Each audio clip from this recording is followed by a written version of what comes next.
trying to throw it like I hit one. See, they're coming this way. Well, they know when other birds are coming. Right.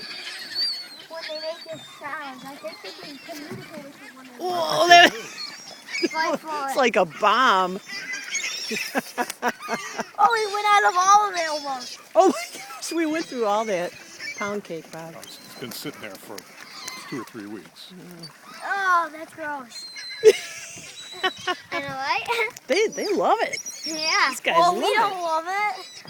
Maybe when you're inside, leave the bag out, they might start chiming out here. You know, Well, they I'm might. sure they They would. might, Max. That's the old-fashioned back. It'd be nice if they clean up this mess here. Right. That's old-fashioned water. Oh my gosh, that is cold. How does it go up there? It's very cold. They're all waiting for more. We're gonna have to power wash it down. Well, maybe they'll come and eat it up. I bet you they Well, will. they might poop on the dock, too. Yeah. Yeah, as soon as we leave, I bet you they'll. We'll see. Yeah, well, that'll be an experiment. We'll see what happens.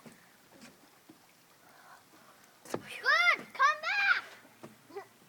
They're all going back. Listen to what's going on out there.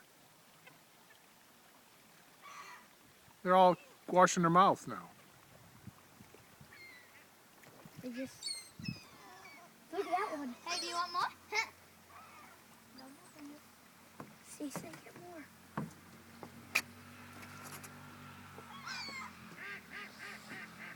Oh, it's cold out here. A little bit. I like your case. Where did you get that?